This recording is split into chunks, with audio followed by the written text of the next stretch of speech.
You're listening to TAGSPodcast, episode 647. And on this episode of TAGS, we're talking about reviewing the new Gaga album, plus what she says we can learn from the queer community. Finding a roommate and place to live using Grindr. Co-host Kodi Maurice Doggette shares the deets. Dochi says her red flags are straight men. We discuss what our red flags are. What's your self-care routine? We're sharing our personal regimes to looking and feeling youthful. Plus, we're giving sex and relationship advice and more. Well, let's get into episode 647. What is going on? You are listening to Tags Podcast, aka Talk About Gay Sex Podcast.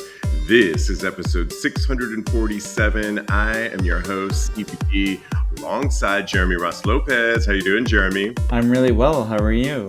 Really good, really good. Joining us, of course, is Kodi Maurice Doggette. How the hell you doing, Kodi? Hello, darlings. Doing wonderful this evening.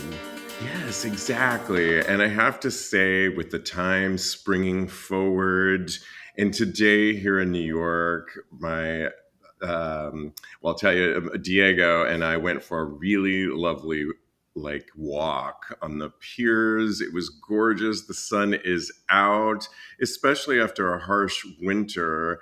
And spring is just around the corner, March 20th. And I just wanted to do a round robin on, with such a harsh winter, what are we all looking forward to this spring? And I'll start with you, Jeremy. I'm honestly looking forward to biking with my boyfriend and walking the beach, obviously, while it's cooler before it gets to summer and we can swim and stuff. And yeah, I'm just looking forward to being out and about and outside rather than cooped up inside. Oh my gosh, yes. I mean, just to see the people out and about today, it was just, everybody was out. It was lovely. Kodi, I got to ask you, we've been so cooped up here in New York with this harsh winter. What are you looking forward to this spring 2025? Just wearing a crop top out in the street. Oh my God. You know how it is. No, definitely being out and about. I can't wait to go have drinks on the lanai of some wonderful, fabulous restaurant. Just to have a nice, cute outside New York City moment. It's going to be so fantastic. Yeah, I gotta say, and major announcement here. I'm planning my wedding with Diego late this summer, early fall. Ooh. So exciting. And I'm starting to get inspiration and looking up stuff. And we were even talking about it'll be a kind of late summer, early fall. So we were planning what looks. Jeremy, I might have to consult you on definitely a look that we want to plan together. And it's just really a fun time to plan a wedding. And I'm so excited for all of that. And I'm just excited to just be out and about. We don't get to walk around in the winter that much. And just to be outside and breathe fresh air is all what we need right now. And so I'm really looking forward to this spring, and I'm just going to soak up every moment of it. So yay to that.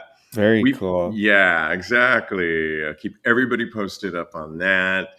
Okay, well, we have a lot to get into, but before we do, I just wanted to make a little announcement that a good friend of ours, friend of the show, Finn Dearheart, is a wellness coach, sexual wellness coach, and I'm going to be helping him out, assisting on Sunday, April 13th, here in New York.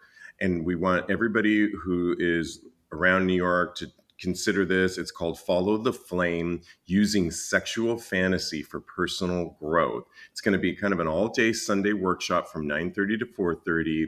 And we're going to be exploring things like fantasy and what that looks like with groups of all kinds of, it's open to gay, bi, pan, trans, queer, and heterofluid. Very cool event. If you want more information, go to TAGSPodcast.com. And it is Sunday, April 13th. I will be there. Looking forward to this amazing event and more information coming down the pike. All right. Well, we couldn't start the show off with talking about Lady Gaga's Mayhem album, which dropped on Friday. And I've been listening to various tracks, and they're all, it kind of, to me, harkening back to the old Lady Gaga pop album that I think we all needed right now. And I'll talk a little bit more about what she said, but I got to ask you, Jeremy, you're a fan. Have you downloaded it? What do you think of it? What's your review? Yes, I've loved it so far. There's definitely songs that I am getting used to, and then there's others that I really already love. I watched the press release that she did on Spotify, where she had a full audience of all of her fans that Oh, got to ask her like tons of questions and stuff. So Ooh. wow. that was cool. And yeah, I love the album and I'm really excited. I watched her on SNL on Saturday Oh my night God, she and was so that good was on S. amazing. Abracadabra was Yeah. in this really cool light box on stage that all of her dancers and her were crammed into, and she had this really cool red outfit that was just stunning. And that style of dance that she really has perfected, which is totally jerky, almost like roller coaster, like you're jerking all over in kind of a frenetic fashion, is like amazing. And I loved it. She also did a song called Killa, Mm-hmm. which was really awesome and a little bit more punk vibe. And I Yeah. just think the album has like some really, it's got a lot of genres on there, but it's all cohesive, I would say. It's like kind of the pop album that we all needed right now. I got to ask Definitely. you, Mr. Music Man over You there know, in Jersey, I think today. What do you I'm think in of? Jersey. Yeah, what do you think of Mayhem, or what you've heard of it, or what are you thinking about it? Oh, I've listened to it a couple times and it's a good, solid album. Like I feel like there are almost no skips on the album, which is very quite rare in this day and age. So I'm living for this album. It's like you guys were saying, it's got a good cohesive sound. It's very 80s, if you ask me personally. And you know, I'm always down for some throwbacks to the 80s, but like with a rejuvenated sound. So and mama, that bitch can sing. So Yeah. that's what it takes. So good on you, Lady Gaga. Well, she's such an ally to our community, our queer community. And when asked in a recent interview, she was asked about the queer community and what it means to me. And she actually turned it around and says, we can actually learn a lot from the queer community. So she says, actually, I think my message wouldn't necessarily be to the queer community, it would be to everyone else. You can learn a lot from the queer community about love. And she is dedicated right now to being an ally. But I mean, when you hear that from Lady Gaga, Jeremy, what do you think as we can learn a lot from the queer community? Think it couldn't be more true. And I think in today's day and age where there's so many like awful things going on, uh, the advice would be great. And I think that's a good message because she knows that there are so many people that are not allies that could learn from our community. Yeah, I mean, always in times like this, when we are in the throes of political unrest, is when we need music and artists and art to lead us, in a positive pathway. And I always look to my artists and to my own art as an influence to get us through these trying times. But Kodi, what do you think about Lady Gaga as an ally and her commitment to the queer community? I think she's always going to show up for us, and that is the truest sense of an ally. And I live for her and her message. And, she's doing the right thing by not preaching to the choir on this. She's speaking to people that are not necessarily used to hearing this type of message. So I think that it will actually kind of get across because it's a cisgender woman of I don't know, straight leaning. I'm not quite sure what her sexuality is, but I'm not going to make any conjecture. But, I feel like she's a good person to deliver this message at the end of the day.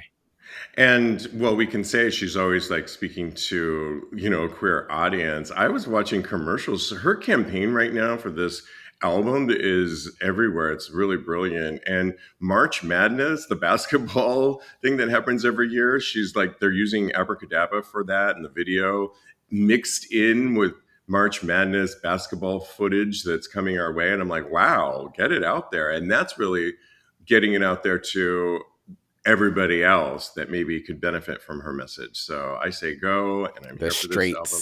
The straights. Yeah, we could actually just say that. Exactly. Oh my God.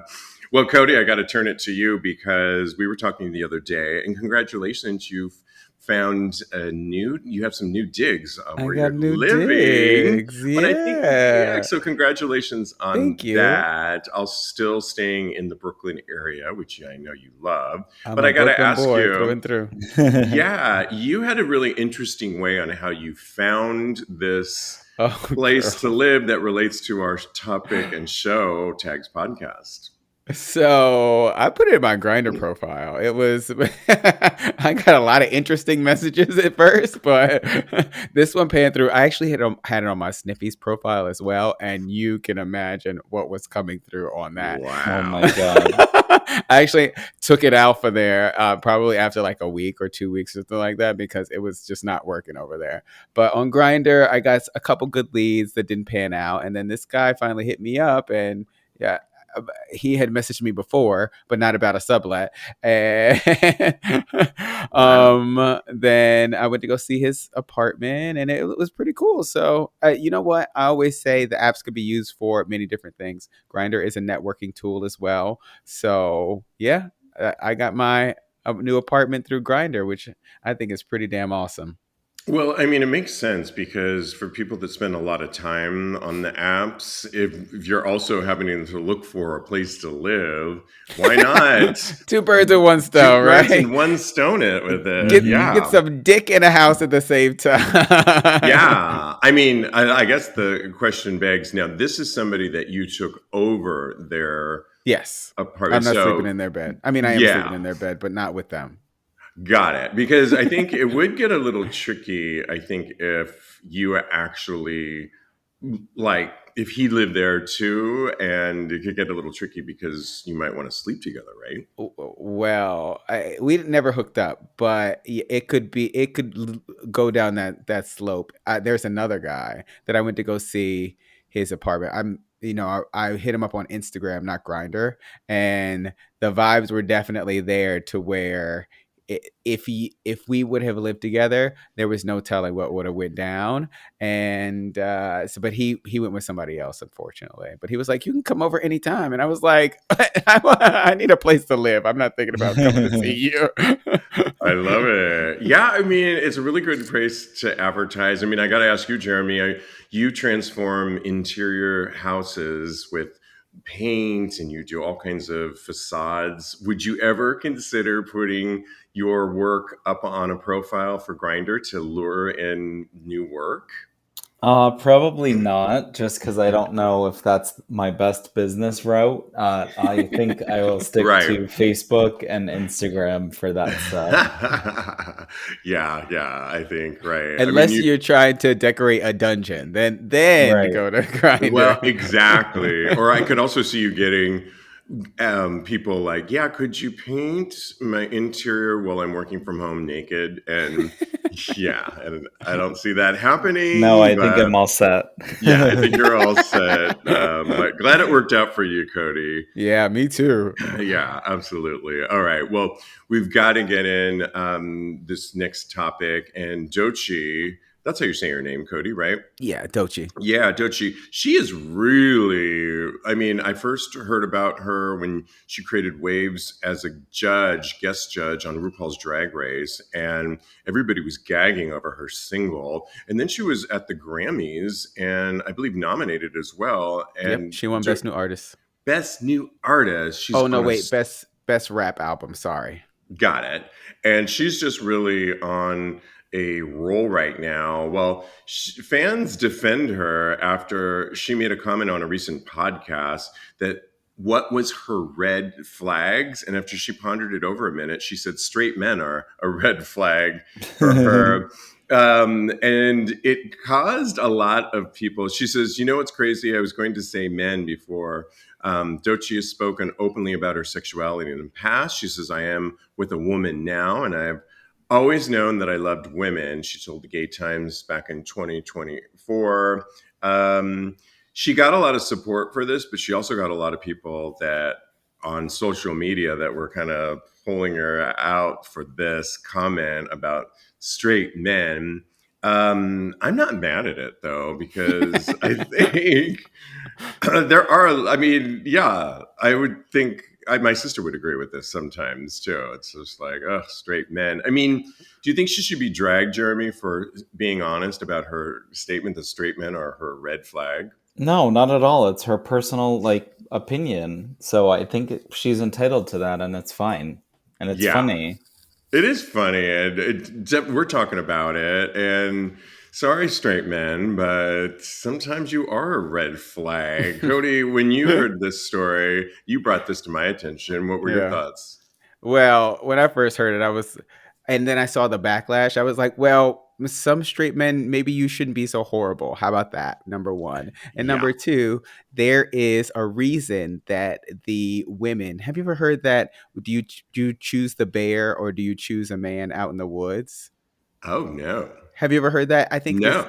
it's like this societal game that they play where they ask a woman, who would you rather see out in the woods, a bear or a man? Oh, yes, I have heard that. Right. And women generally pick the bear because they don't know what the man is capable of. They know what the bear is capable of. So that goes leaps and bounds to tell you what we think of we know that straight men can do out there in the world. So I am fully with Dochi and with her. And you know what? I want to raise the point as well for the straight men out there, if they're listening to this podcast. Yeah. If you are able to say that you don't want to date this type of person, a trans woman, for example, then why can't Dochi say that she doesn't want to date a straight man? Right, exactly. And she's allowed to her opinion. She definitely is. And yeah, I agree with her wholeheartedly. Not all straight men, but many. It got me thinking, though, what are some of our red flags when you come across people? And I was recently working in a large group of people and met a lot of different types of personalities. And this was a really good question for me to ponder over. And I would say one of my red flags after being in this large group are people that are, when you barely meet them, that are overly loud or overly aggressive before you even had a chance to even get to know them. And the red flag for me is not just that they're loud, but is what are you really hiding? Like, what's this facade that you feel the need to be so loud and aggressive in this group that you don't even really know? I'm always want to scratch the surface to find out what's really going on in there. How did you grow up? I have a lot of anxiety with people that are overly loud like that. But I don't know if you guys relate to that or not. But Jeremy, what are some of your red flags? Well, yeah, I don't like loud people, or just aggressive. And what would be some of your red flags of people that, if you had to list some of them? I mean, I definitely can't stand when people are not good listeners. So I feel like if you can't hold a conversation or carry a two-way, listening to someone and then speaking back in that conversation, that in itself is very annoying to me. For example, like when you meet people that only talk about themselves and don't gain any new information, that Yeah. really irks me a lot. And then another thing that really pisses me off is people that are just constantly on their phone while they're I out, was just gonna say while they're that. being out in public. It's like, why wouldn't you just stay home if you were gonna stay on your phone or with your face in your phone the entire Buried, night? Yeah. buried in their phones, and often walking into you on the streets of New York City, I might add. And it brings up a really good point, because I don't know if you guys are watching White Lotus season 3. I'm not Yeah. caught up. They are in, this is not giving away anything, but Okay. they are in a resort in Thailand. And one of the first things at this particular resort is it's supposed to be a retreat. It's supposed to be meditative and all those good things. And you're supposed to not be on your phone while you're at this retreat and turn in your phone. And some of the guests are having a huge problem with it because they can't stand to be away from their phone. I myself would love this, because I would want to check my phone if there was any emergencies at the end of the day or at certain points, but I'm not somebody that's on my phone all the time. And I think this would be a really good just detox from your phone. And I love that they're showing this and how it really shows how people are like going ballistic because they can't get on their phone. But Kodi, I got to ask you, what are some red flags that you notice in people that are like, Well, first and foremost, I want to point out that it's the straight men on White Lotus that don't want to give up their phones. So I don't know what that says. Here we go, Dochi. Yeah. But one of my red flags is, and I've heard this across so many platforms and so many articles, is how you, if we're going out on a date, how you treat like wait staff and people like that. It really is very telling to where your mindset is on like the case system in society and things of that nature.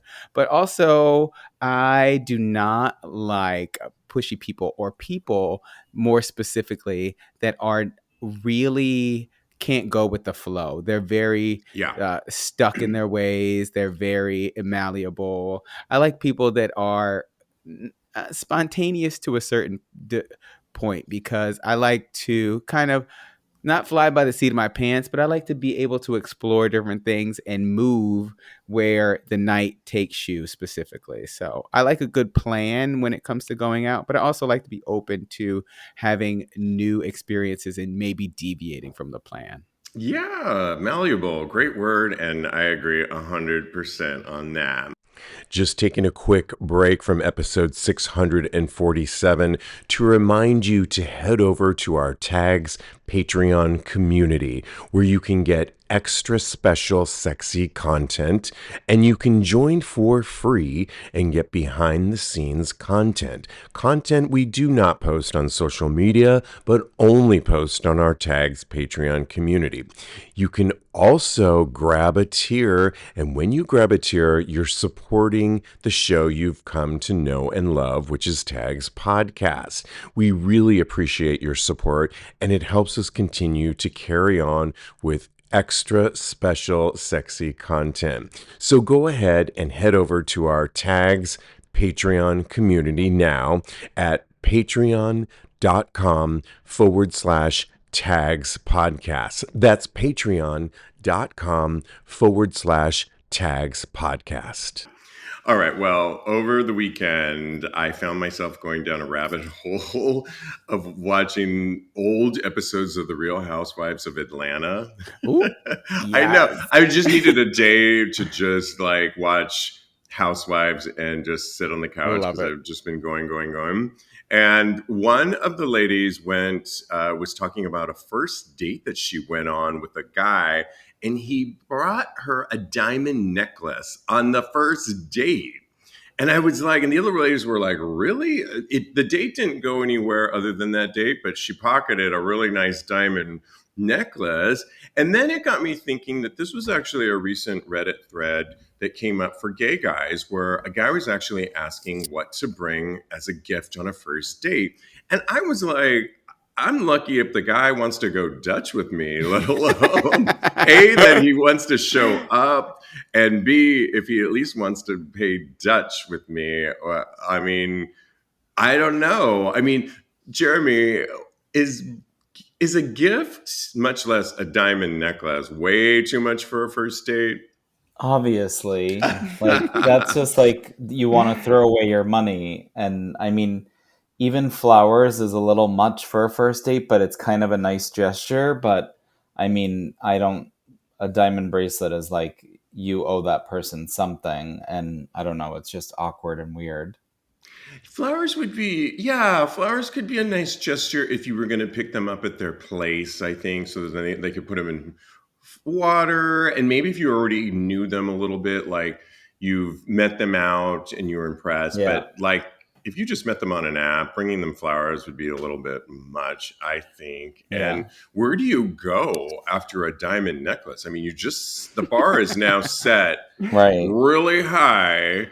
And what is a Rolls Royce on date number 2? I mean, it's kind of crazy. I mean, watching these housewives is crazy because one of the had on the new episodes, she had a birthday party and she got like a brand new Rolls Royce. And I mean, the budget was for another birthday party was supposed to be 40,000 for this guy's 40th birthday, and it went up to 100,000. It's just crazy money that these women are playing with. I mean, it's amazing, but wow. But Kodi, I got to ask you, is a diamond necklace or any gift for that matter too much for a first date? Yes, definitely. I could see one singular flower as for a date, because you know what? You don't know this person. You don't know them from Adam. You don't know who they are. I like to plan first dates that can be 5 minutes or 3 hours. I like to go out for coffee or a drink. And Yeah. nothing too time consuming. So if I don't want to know if I want to spend that much time with you, why am I going to bring you a gift? That being said, I want to know who these people are that are buying these diamond necklaces so I can go out on one date with them so I can get me a diamond necklace. But that's neither here nor there. Yeah, I agree with you both. I mean, it is way too extravagant. You don't even know this person yet. You don't even know if you want to spend much less 5 minutes on this date.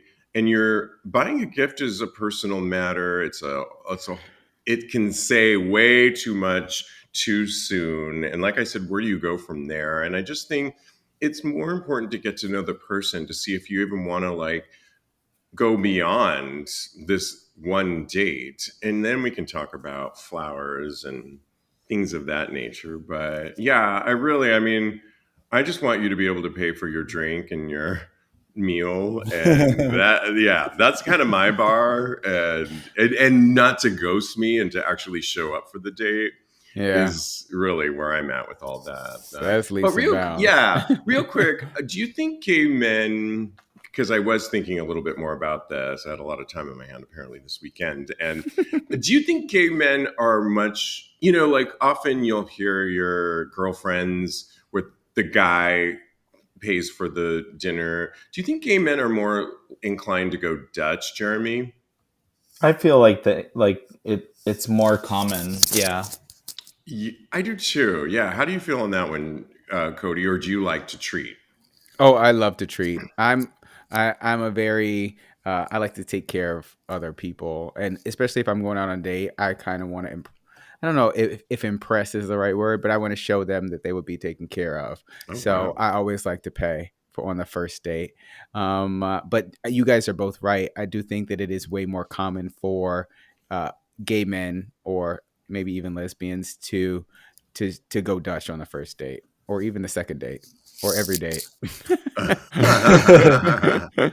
Yeah, I'm a Dutcher for sure, just because I feel like, money can be really tricky and you never really know.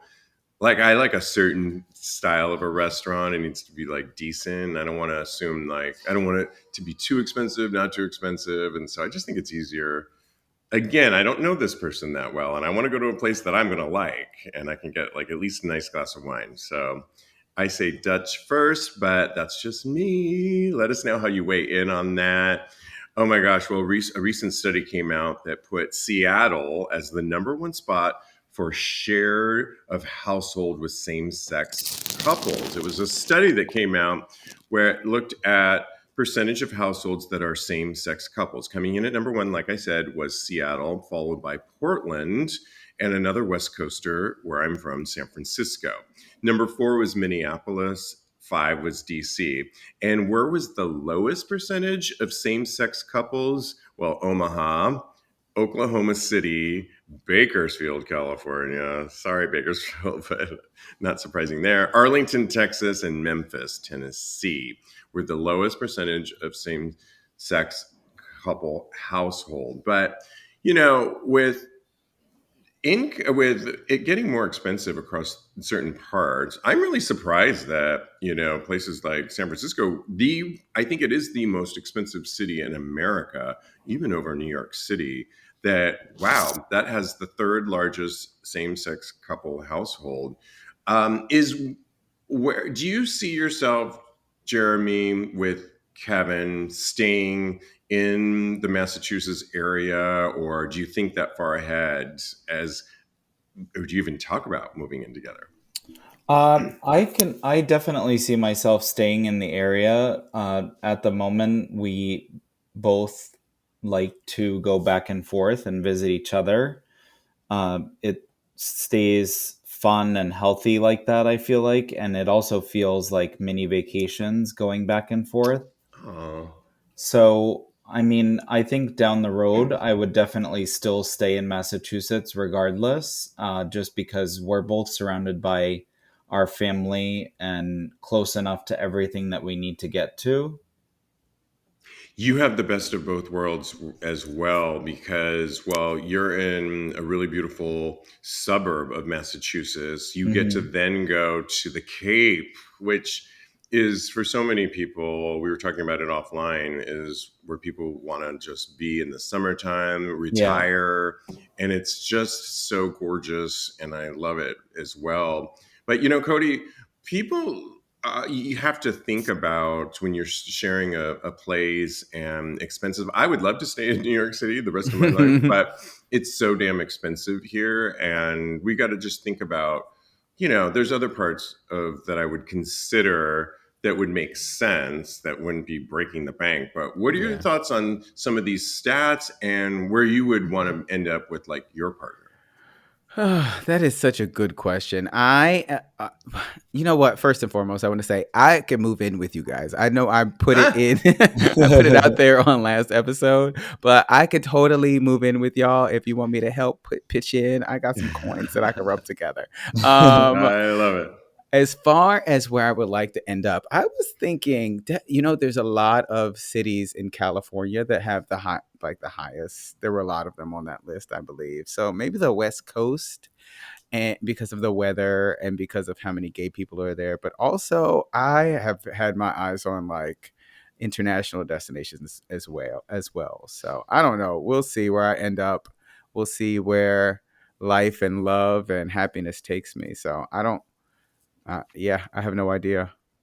Yeah, no, I agree too. It's fun to ponder these thoughts and see these stats and see, you know, where will you end up? Because I mean, I've been here now 17 years in New York, so it's Yeah, the me longest too. as an adult. Okay, yeah, it's the longest as an adult that I've lived anywhere. If I did all the math. But it doesn't mean that I will necessarily be here forever. But New York will always have my heart just because I just love it. So, all right. Well, we got to move on to self care. And recently, former Olympian Adam Rippon is an ice skater, and he revealed a shocking health mistake he made when he was younger. And it all had to do with tanning beds. And, you know, you want to look a certain way when you're a professional ice skater. And for him, it was looking really nice and tan. And he was on a recent podcast and he had a message to everybody that not only are tanning beds not good for you, but he used to not wear those protective eye goggles when he would go in there because he just thought, oh, I'm strong and I'm fine. And recently had an eye exam and found that he had early stages of cataracts, which he's now had surgery to remove. But usually, cataracts, I mean, we just brought our mom to have it, and she's in her 80s. She's kind of on, you know, you can get it as early as your 60s, but not as young as Adam is to be getting this. But it was because he didn't wear those protective eye goggles, and he wants to warn people of this mistake. And it got me thinking because there was a recent Reddit thread on what does your self care routine look like? And somebody was talking about they're turning 37. They want to look as good as they age. But Jeremy, I got to ask you, do you have something that maybe you did in the past, like Adam is talking about, that now you're trying to reverse with a new self care routine? I definitely did the same exact thing. Like I had phases in high school and in college that I would excessively tan when there was no sun out, like during the winter months and stuff like that, just because I wanted to stay dark. And I had no idea that that was terrible for your eyes. And now I'm like, I like pile up on the sunblock, and my goal is not to have the darkest tan, but to just take care of my skin, because uh, I feel like you can't age in reverse unless you really pay attention to what you're doing to your skin and how you're hydrating and all of that stuff, and using SPF all the time. Yeah. Oh my gosh. I mean, as a kid, I used to tell my mom, I want to be a dermatologist. She's like, it's not all about skincare. You're going to get some people with some really bad, scars and all this stuff. And I'm like, I know, but I've always just wanted to take care of my skin as a kid. Of course, I got sun like everybody else, but I've always just tried to take care of my skin. I love skincare. I love hydrating. I think for me, the one thing that I had to change as I've gotten older is reducing my sugar intake as much as possible. Now, I do like my alcohol, so that's where I get most of my sugar content.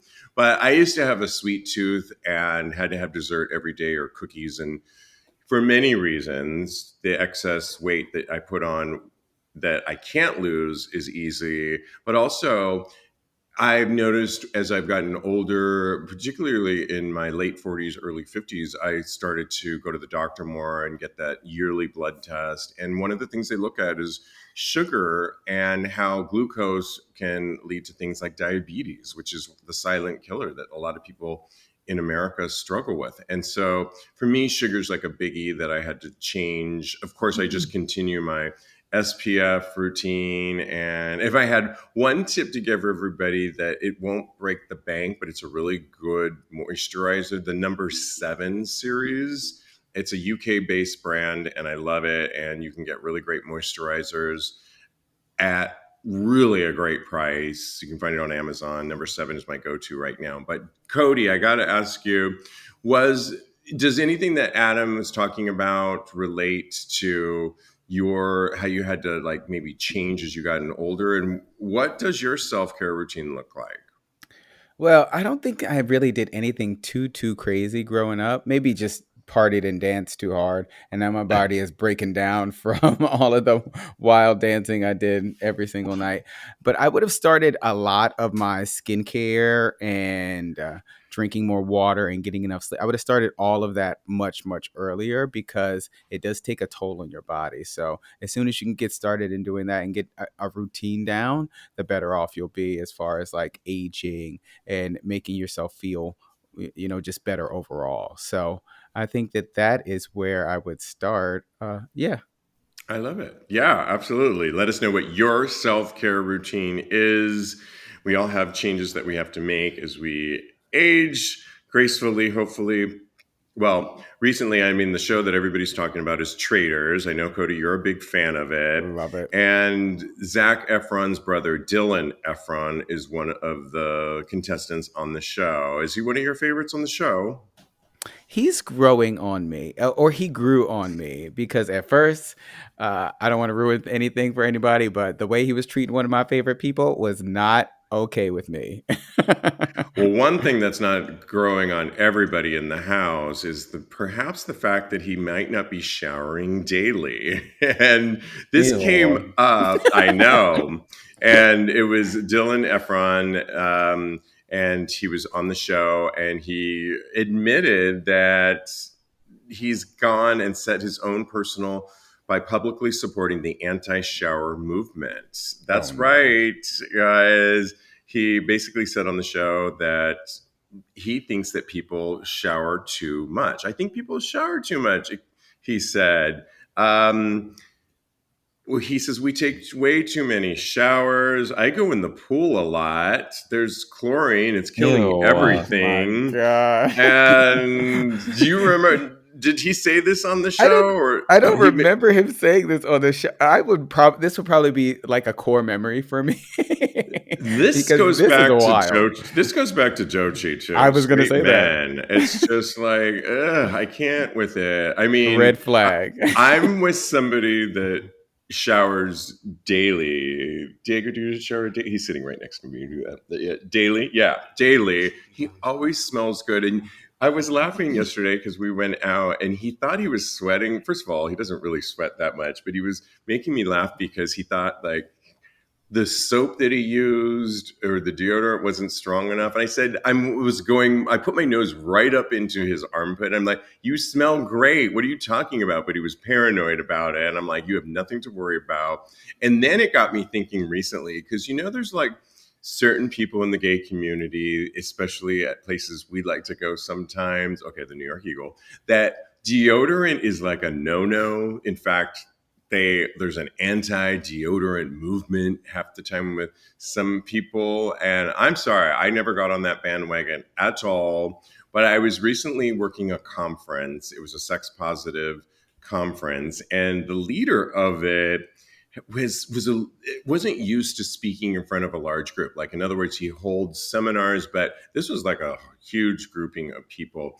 And he was nervous, and he's also an anti-deodorant movement person, and he looked great. But as he was standing next to me, he kept saying, "Oh, I need to go change."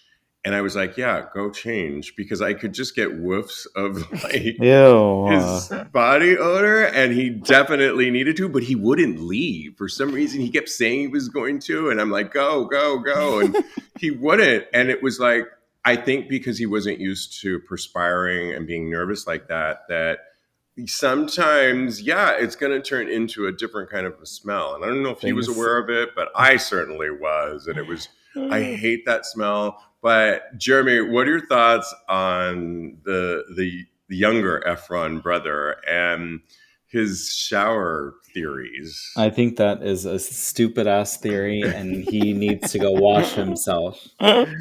Oh, yes. And I can't take enough showers in one day. I love smelling good and try not to ever smell of anything but antiperspirant and roses. Yeah. Yeah, I mean, I hear these people that I have another friend that recently got on the bandwagon of, I don't think I like to wear deodorant as much anymore. And I'm like, wow, okay.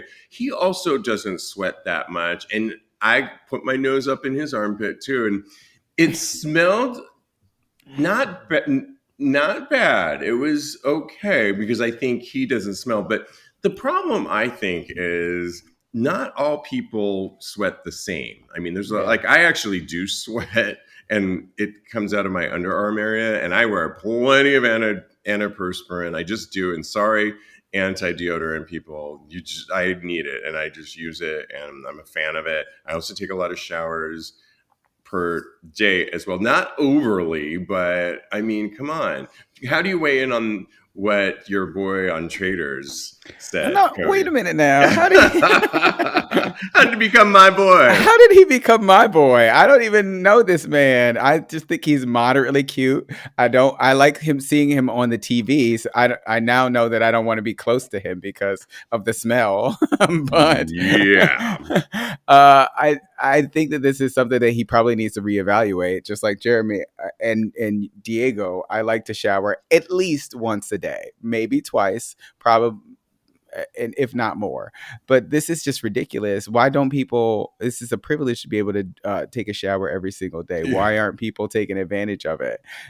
People want to be out here stanking and stuff. I switched to this native antiperspirant deodorant type deal. It was not strong enough for me. I had to ixnay it in the bud immediately because I can be a smelly person. Let's just put it that way. And I sweat profusely. So I need something very strong and unfortunately full of aluminum. So we're going to see where that takes me in life. Me as well. And I'm always a little bit anxious about trying a new, like switching deodorants or like, well, maybe let me just try this. But I think the secret is always carry a bag with you and have that regular go-to antiperspirant in your bag, just in case this is a fail. Girl. And can you imagine if you're out all day and you tried this new deodorant and it's like wearing off? It's like mortifying. I was on a long walk with my friend once, and she realized, like, oh my God, I think I forgot to put deodorant. And we ran into the nearest Walgreens. I had to cover her on 57th Street while she put on deodorant underneath her shirt, and we were good to go. But I was just like, oh yeah, no, girl, get into that Walgreens right now. Yeah, not having that. Okay, well, we love to give advice on this show. And today we are talking about somebody that asked the question, am I a jerk to walk out of a hookup after a guy started gooning? And for those of you, we've talked about gooning on the show before. Gooning is that idea that you make faces, like you just kind of go with masturbation and you let your face just kind of contort and really get into it. But I could see where it might be a turnoff to somebody that you just hooked up with. Let me read a little bit more and we'll discuss. They wrote, I went to hook up with this 50-year-old hot salt and pepper daddy. We got undressed. We're making out, and he wanted to be fucked in his sling. Sounds good so far. We got the angles all situated, and I moved his thong to the side and enter inside him. He takes a big whiff of poppers in both nostrils and then makes the stupidest faces in the world. I was hoping this was just the initial ecstasy of being penetrated. However, he continued to take more whiffs of poppers and continued to goon. I try looking away. How are you going to look away? However, he has a There's giant... other things to focus on. Oh, yeah. What? That nice flower over there in the corner? No, I don't think so. I tried looking away. However, he has a giant full-length mirror on the wall, and all I could see is the idiotic... I loved the way he wrote this. The idiotic faces he's making. It makes me feel like I'm fucking someone who is mentally... Oh, gosh. Okay. Oh, no. I know. And this makes me soft. I leave his place without a word because I'm assuming this is something he is very interested in. I have no interest in fucking someone that way. He asked me what was wrong with the quizzical look on his face. However, I cannot unsee the gooning faces he made. To be honest, I blocked him. And I'm wondering whether I should have said something to him or whether it was more appropriate for me to just leave because this is not my cup of tea. This is my question for you. All right, Jeremy, how would you answer that question? I mean, I think it's awkward too. Like, I probably would have been turned off and wanted to leave as well. But I also might have told them, like, can you stop making that face? Or like, I don't know. I just feel like it's not a big deal. So you don't have to be like dramatic about it, but you could also just block him and not see him again too. I guess that isn't like the worst reaction either, but it would definitely turn me off too. I have to say, if I was to be really honest, I would, if this probably wouldn't bother me as much because I have gotten into kind of gooning a little bit through Dudes Nude, that website where you can kind of do stuff like that a little bit. And I've kind of thought it was interesting and hot in the moment. But I do think it's a choice that when you don't really know somebody and they go right to 180, something that's very, maybe they should have said that in their profile, like, hey, I'm going to be in a sling and I'm going to be gooning while you fuck me. Then I think you would be prepared for this. But I have to say, if I was to be honest, I probably would also just leave because if I can't get it up and I'm not feeling the mood and I'm looking over at the decor in your apartment and not into your face, there's a problem. And I just feel like I don't really know you and it's just easier to block you and not. I mean, if he asked, I might say it later, but pretty much would probably do the same thing and not worry about it. And maybe put on my profile, no gooning for the first date or the first fuck. I don't know, Kodi, how do you weigh in on this one? Well, I think gooning definitely has its time and place. And in the bedroom, I don't think it's a time or place. I think it's perfectly acceptable when you're on the internet and you're trying to be, I don't know, it's more kitschy. It's a little bit more sexy when it's not in person. When it's in person, it can get a little bit strange for me personally. I think this guy, there was plenty that he could look at. That he could look at the flower that's the rosebud that's he's sticking his dick in at this time. So I think that's one thing that he could have looked at. And if it was something that he really could not handle, there's always a pillow. Put a pillow over his face. Oh my God. It's better than a paper. That's what I would have done. It's better than a paper bag. I'll say that. It is. Yeah. It is what it is. I got it. If I took the trip over there, I am coming. I'm not coming hella high water. Yeah, it's definitely a choice and a very bold choice and very assuming, I think, to assume that everybody's going to be into it. But yeah, as I like to do, and let us know we are here for you. Oh my gosh, so much fun. As always, couldn't do this without you. You can always follow my co-host. You can follow Jeremy on Instagram at @JRossLopez, at @JRossLopez. Follow Kodi on the gram at Mr. Maurice, or on Blue Sky on the same handle at Mr. Maurice. Follow me on the gram. I am _Steve, or go to my Blue Sky or X account at TAGSPodcast, where you do get a preview of my Just for Fans and Only Fans, where I'm producing new content now every week. And in the meantime, continue having hot, Hot gay gay sex. sex.